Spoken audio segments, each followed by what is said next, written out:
আসসালামু আলাইকুম। চ্যানেলের প্রবাস সংবাদে আপনাদের সবাইকে আমন্ত্রণ জানাচ্ছি আমি হাসিব মার্জা। আর বিস্তারিত সংবাদের শুরুতেই জানিয়ে দিচ্ছি ফ্রেমওয়ার্ক ফাইন্যান্স লিমিটেড প্রবাস সংবাদ শিরোনামগুলো। মধ্যপ্রাচ্যে স্থায়ীভাবে যুদ্ধবন্ধে ইসলামাবাদে যুক্তরাষ্ট্র ইরানের আলোচনা আজ, এরই মধ্যে আবারও দুপক্ষের যুদ্ধের হুঙ্কার। নিউ ইয়র্ক সিটিতে রেস্তোরাঁ মালিকদের স্বার্থ রক্ষায় আমদানি প্রশাসনের কঠোর পদক্ষেপ, ডেলিভারি অ্যাপগুলোর অন্যায্য ফি বন্ধে আইন।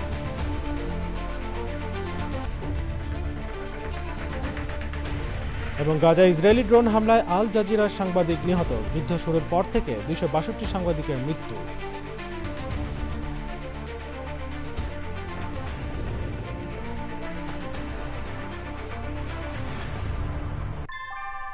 নিউ ইয়র্কে প্রবীণদের কাছে আস্থার নাম অল কাউন্টি হোম কেয়ার। এখানে পাচ্ছেন প্রিয়জনের যত্নে অভিজ্ঞ কেয়ার গিভার। কল করুন 646-444-2266। সংবাদ শিরোনামগুলো জানাচ্ছিলাম। এখনকার সংবাদ আয়োজন একই সঙ্গে চ্যানেলের ইউটিউব চ্যানেলে এবং চ্যানেলের ওটিটি প্ল্যাটফর্ম আইস্ক্রিনে লাইভ স্ট্রিম হচ্ছে। চলেছে বিস্তারিত সংবাদে।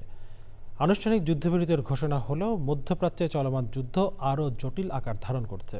একদিকে যুক্তরাষ্ট্র ইরানের মধ্যে যুদ্ধবিরতি নিয়ে টানাপড়েন, অন্যদিকে লেবাননে ইসরায়েলের ব্যাপক হামলায় একদিনেই 2 শতাধিক মানুষ প্রাণ হারিয়েছে। এখনও কার্যত বন্ধ হরমুজ প্রণালী। এই বাস্তবতায় স্থায়ী যুদ্ধ বন্ধে আজ পাকিস্তানের রাজধানী ইসলামাবাদে শুরু হচ্ছে আলোচনা। বৈঠক উপলক্ষে নিরাপত্তা বিবেচনায় ইসলামাবাদ ও রাওয়ালপিন্ডিতে বৃহস্পতি ও শুক্রবার সাধারণ ছুটি ঘোষণা করা হয়। বিস্তারিত সুব্রত গাইনের রিপোর্টে। মধ্যপ্রাচ্যে যুদ্ধ স্থায়ীভাবে বন্ধে শুক্রবার পাকিস্তানের রাজধানী ইসলামাবাদে আলোচনায় বসছে ইরান ও যুক্তরাষ্ট্র। তবে আলোচনায় বসার আগেও উভয় পক্ষ একে অপরকে হুঁশিয়ারি দিচ্ছে।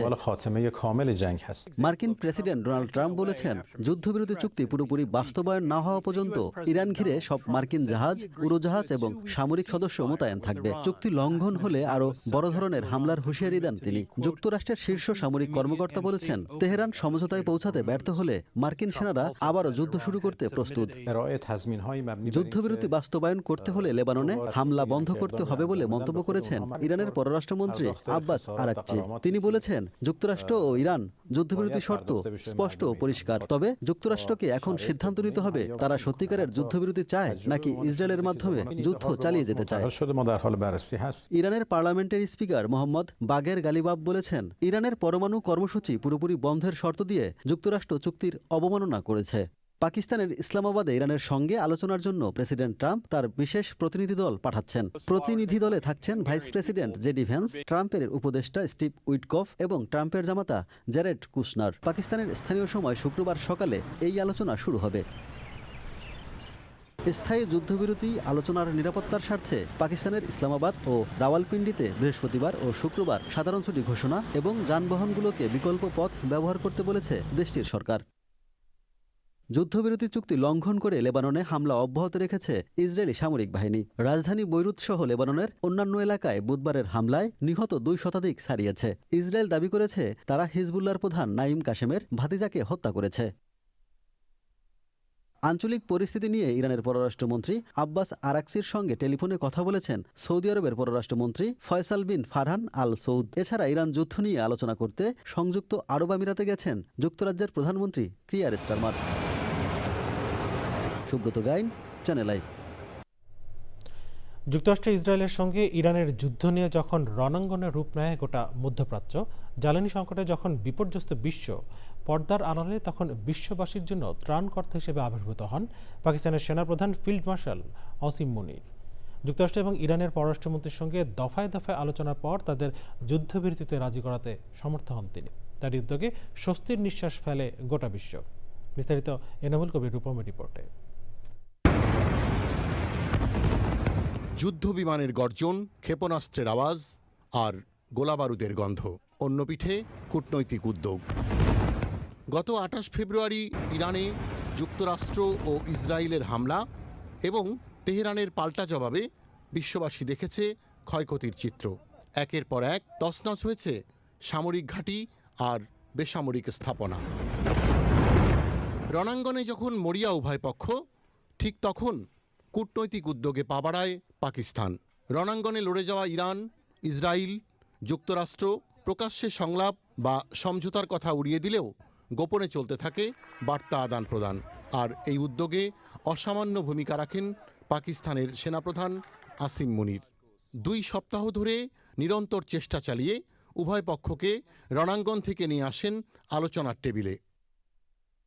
অবশেষে আসে কাঙ্ক্ষিত যুদ্ধবিরতি। চুক্তির আনুষ্ঠানিক ঘোষণার সময় দুপক্ষই কৃতজ্ঞতা জানিয়েছে পাকিস্তানের সেনাপ্রধান ফিল্ড মার্শাল আসিম মুনিরের প্রতি। নিউ ইয়র্ক টাইমস বলছে, যুদ্ধবিরতির আগে দুজনকে ফোন করেছিলেন ডোনাল্ড ট্রাম্প। এদের একজন ইসরায়েলের প্রধানমন্ত্রী নেতানিয়াহু আর অন্যজন আসিম মুনির। যদিও কয়েক সপ্তাহ আগে থেকেই মুনিরের সঙ্গে ট্রাম্পের আলোচনার খবর আসছিল। শুধু ট্রাম্প নন, মার্কিন ভাইস প্রেসিডেন্ট জেডি ভ্যান্সের সঙ্গেও তৈরি হয়েছিল মুনিরের সুসম্পর্ক, এমন তথ্য দিয়েছেন যুক্তরাষ্ট্রের এক শীর্ষ কর্মকর্তা। সাংহাইয়ের ফুদান বিশ্ববিদ্যালয়ের দক্ষিণ এশিয়া বিশেষজ্ঞ লিন মিনওয়াং বলেছেন, ট্রাম্পের ব্যক্তিত্ব বোঝার অসাধারণ ক্ষমতা আছে মুনিরের।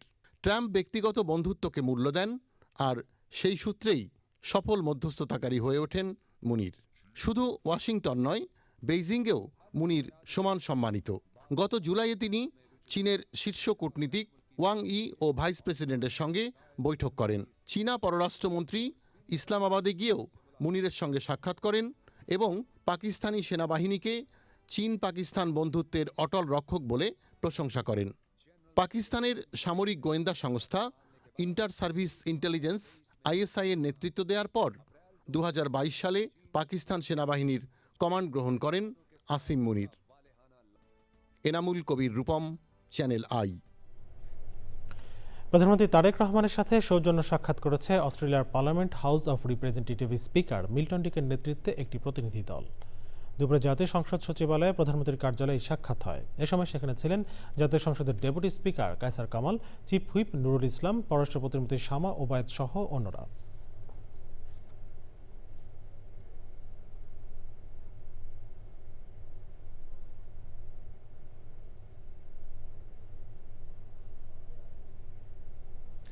প্রধানমন্ত্রী তারেক রহমানকে মালয়েশিয়া সফরের আমন্ত্রণ জানিয়েছেন সে দেশের প্রধানমন্ত্রী দাতো সেরি আনোয়ার ইব্রাহিম।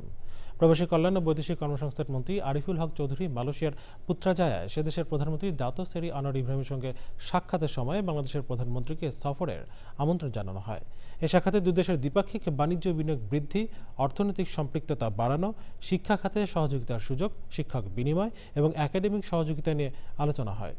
শ্রম অভিবাসন সহযোগিতা নিয়ে ফলপ্রসূ আলোচনা ছাড়াও শ্রমিকদের শোষণ রোধে একটি স্বচ্ছ, পরিচ্ছন্ন, কার্যকর নিয়োগ ব্যবস্থা নিশ্চিত করার অঙ্গীকার পুনর্ব্যক্ত করা হয় বৈঠকে। প্রধানমন্ত্রীর উপদেষ্টা মাহাদি আমিন এবং মালয়েশিয়ায় বাংলাদেশের হাই কমিশনার এ সময় ছিলেন।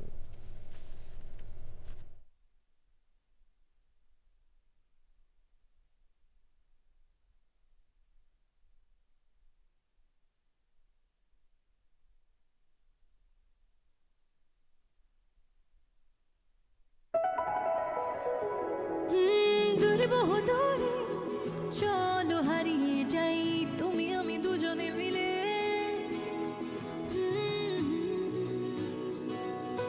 মিষ্টি মিষ্টি আদরে ভালোবাসার চাদরে হারিয়ে যাই দূরে বহুদূরে।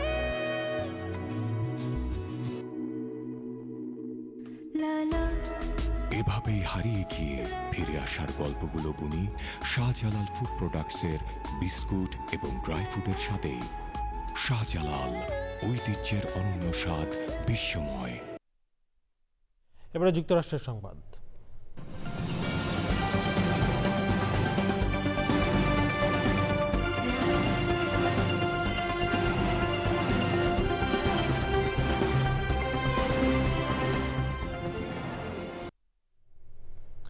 নিউ ইয়র্ক সিটিতে রেস্তোরাঁ মালিকদের স্বার্থ রক্ষা এবং ডেলিভারি অ্যাপগুলোর অন্যায্য ফি বন্ধে কঠোর পদক্ষেপ নিয়েছে মামদানি প্রশাসন।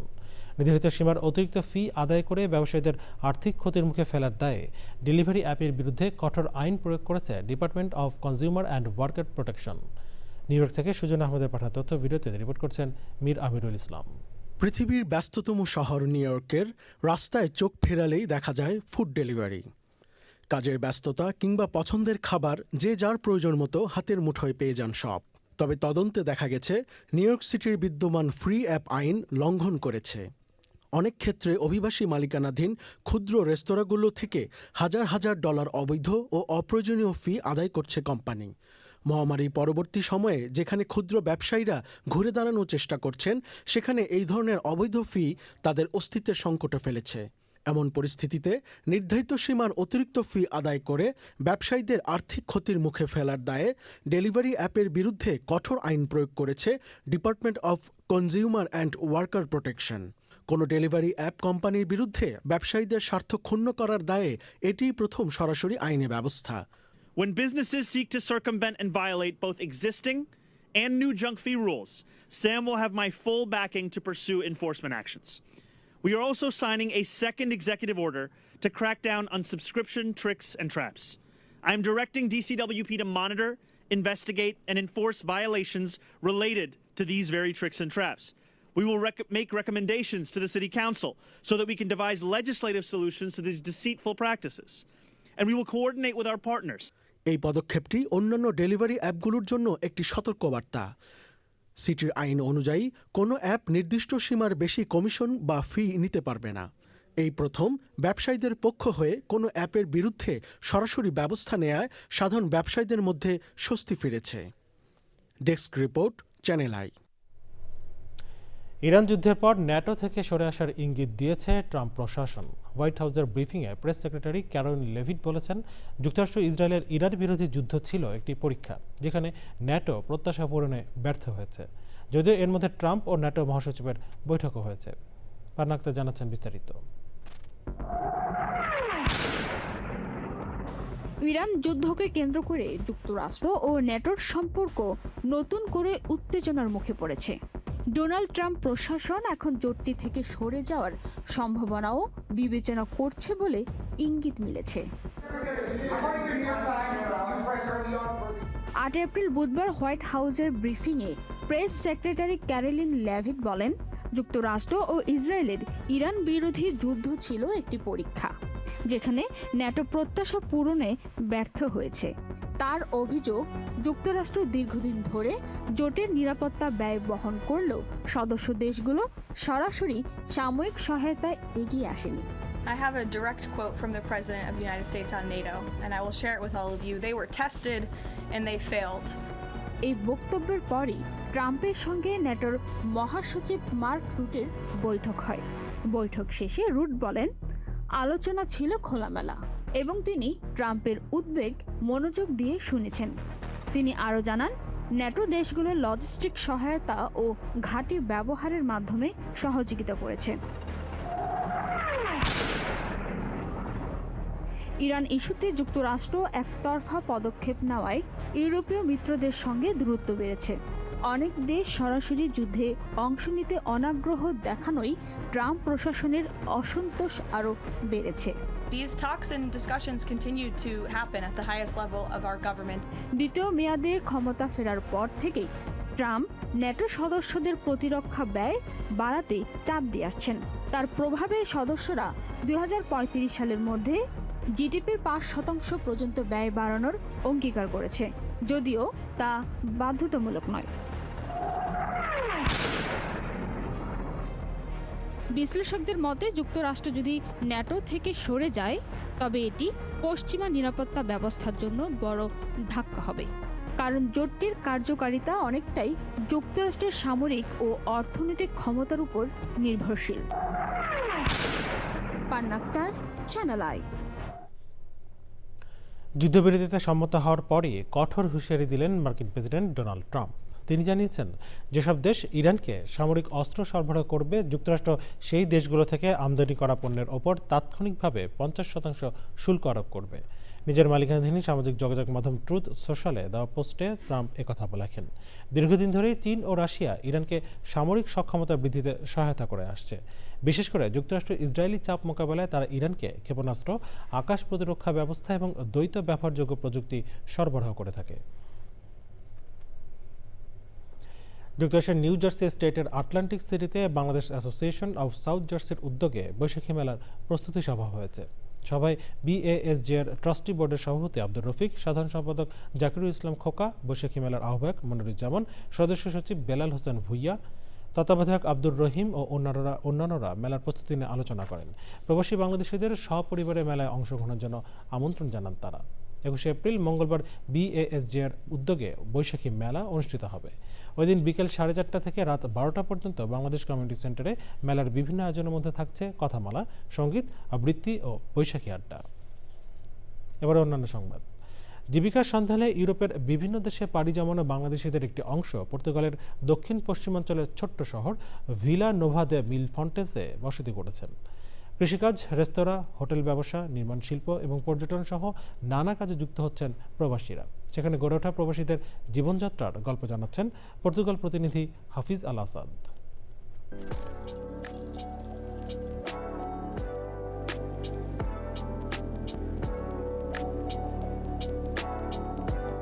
পর্তুগালের দক্ষিণ পশ্চিমের শান্ত ও মনোরম ছোট্ট একটি শহর ভিলা নোভা দা মিল ফন্টেস।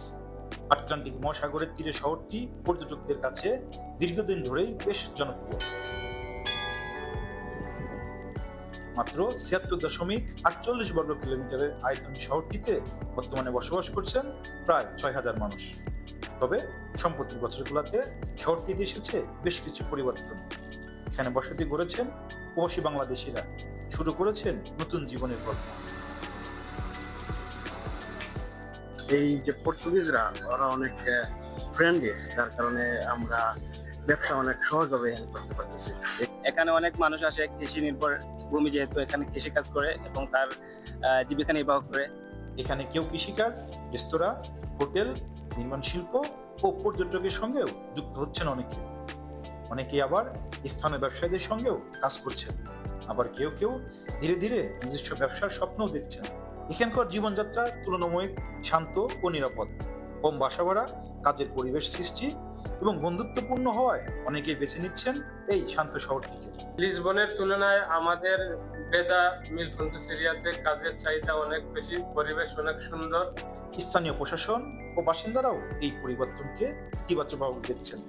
তাদের মতে বিভিন্ন দেশের মানুষের আগমনে অর্থনীতি যেমন চাঙ্গা হচ্ছে, তেমনই বাড়ছে ভিন্ন সংস্কৃতির বৈচিত্র্য। জন্মভূমি বাংলাদেশ ফেলে এসে নতুন ভাষা ও সংস্কৃতির সাথে মিলিয়ে নিতে ভিলা নোভা দা মিল ফন্টেসে নতুন জীবনের গল্প শুরু করেছেন অনেক প্রবাসী বাংলাদেশিরা। যেখানে আছে সংগ্রাম, আছে সাফল্য আর সামনে এগিয়ে যাওয়ার প্রত্যয়। পর্তুগালের ভিলা নোভা দা মিল ফন্টেস থেকে হাফিজ আল আসাদ, চ্যানেল আই। অস্ট্রেলিয়ার সর্বোচ্চ সামরিক সম্মাননা ভিক্টোরিয়া ক্রস জয়ী সাবেক সেনা সদস্য বেন রবার্ট স্মিথ যুদ্ধাপরাধের অভিযোগে গ্রেফতার হয়ে কারাগারে আছেন। 2009 থেকে 2012 সালের মধ্যে আফগানিস্তানে 5 বেসামরিক ব্যক্তিকে হত্যার অভিযোগে তার বিরুদ্ধে 5টি মামলা হয়। প্রতিটির সর্বোচ্চ শাস্তি যাবজ্জীবন কারাদণ্ড। বুধবার তাকে কারাগারে পাঠানোর নির্দেশ দেন আদালত। জামিন আবেদন না করায় আপাতত তাকে সিডনির সিলভার ওয়াটার শোধনাগারে রাখা হয়েছে। পরবর্তী শুনানি আগামী 4 জুন। ঘটনার নিরপেক্ষ তদন্তের দাবি জানিয়েছে মানবাধিকার সংস্থাগুলো। ফিলিস্তিনের গাজায় ইসরায়েলি ড্রোন হামলায় মোহাম্মদ উইশা নামে আল জাজিরা এক সাংবাদিক নিহত হয়েছেন। বুধবার গাজা শহরের পশ্চিম পাশের উপকূলীয় আল রশিদ সড়ক দিয়ে যাওয়ার সময় তার গাড়ি লক্ষ্য করে হামলা চালানো হয়। প্রত্যক্ষদর্শীরা জানিয়েছেন, হামলার পর তার গাড়িতে আগুন ধরে যায়। 2023 সালের অক্টোবরে গাজায় ফিলিস্তিনিদের বিরুদ্ধে যুদ্ধ শুরুর পর থেকেই ইসরায়েলি বাহিনীর লক্ষ্যবস্তু হয়ে আসছে সাংবাদিকরা। গাজা সরকারি মিডিয়া অফিসের তথ্য মতে যুদ্ধ শুরুর পর থেকে এ পর্যন্ত ইসরায়েলি হামলায় অন্তত 262 জন সাংবাদিক নিহত হয়েছেন। ব্রাজিলের রিও ডি জেনেরোতে অলিম্পিক পার্কে আগুনের ঘটনা ঘটেছে। প্রায় 80 জন দমকল কর্মী আগুন নেভাতে কাজ করেন। রিওর সামরিক দমকল বিভাগ জানিয়েছে, মূলত প্রতিযোগিতার জন্য নির্মিত ট্র্যাক বা ভেলোড্রামে আগুন লাগে। এতে কোনো হতাহতের খবর পাওয়া যায়নি। অলিম্পিক জাদুঘর সহ পার্কের অন্য স্থাপনা অক্ষত রয়েছে। আগুনের কারণ তদন্ত করা হচ্ছে।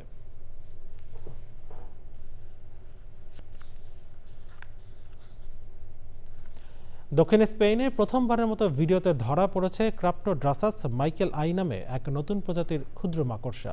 পেন্সিলের আগার থেকেও ছোট এই মাকড়সাটির দৈর্ঘ্য মাত্র 2 থেকে 3 মিলিমিটার। স্পেনের গবেষণা সংস্থা স্প্যানিশ রিসার্চ কাউন্সিলের বিজ্ঞানী জর্ডি মোয়া ল্যারোনা জানান, এটি অনেক ছোট এবং এর জীববৈচিত্র্য নিয়ে এখনও তেমন কিছু জানা যায়নি। 2021 সালে আলমেরিয়ার একটি এলাকায় ফাঁদে প্রথম এটি ধরা পড়ে। পরে আরও নমুনা সংগ্রহ করে গবেষকরা নিশ্চিত হন এটি একেবারেই নতুন প্রজাতি। বিজ্ঞানীরা এর বংশ বিস্তার সহ বিস্তারিত খতিয়ে দেখছেন।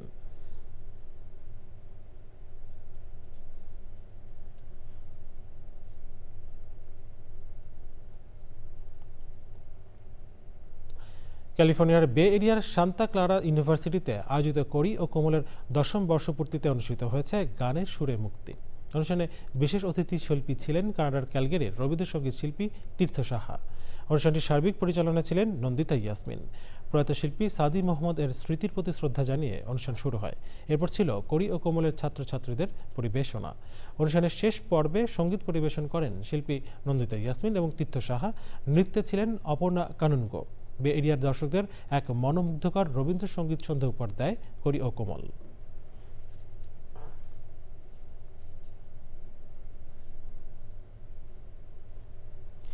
সবশেষে ফ্রেমওয়ার্ক ফাইন্যান্স লিমিটেড প্রবাস সংবাদ শিরোনামগুলো জানিয়ে দিচ্ছি আরও একবার। মধ্যপ্রাচ্যে স্থায়ীভাবে যুদ্ধবন্ধে ইসলামাবাদে যুক্তরাষ্ট্র ইরানের আলোচনা আজ। এরই মধ্যে আবারও দুপক্ষের যুদ্ধের হুঙ্কার। নিউ ইয়র্ক সিটিতে রেস্তোরাঁ মালিকদের স্বার্থ রক্ষা এবং আমদানি প্রশাসনের কঠোর পদক্ষেপ। ডেলিভারি অ্যাপগুলোর অন্যায্য ফি বন্ধে আইন।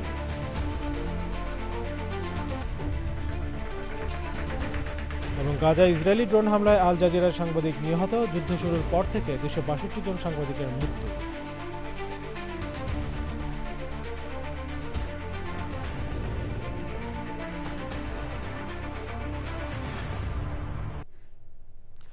দেশের সবচেয়ে জনপ্রিয় টেলিভিশন চ্যানেল আই এর সর্বশেষ সংবাদ জানতে ভিজিট করুন চ্যানেল-i-online.com-এ। আমাদের সোশ্যাল মিডিয়া প্ল্যাটফর্মগুলোর পাশাপাশি যুক্ত থাকুন ওটিটি প্ল্যাটফর্ম আইস্ক্রিনের সাথে। এই ছিল চ্যানেলের প্রবাস সংবাদ এখনকার আয়োজন। এতক্ষণ সাথে থাকার জন্য ধন্যবাদ সবাই।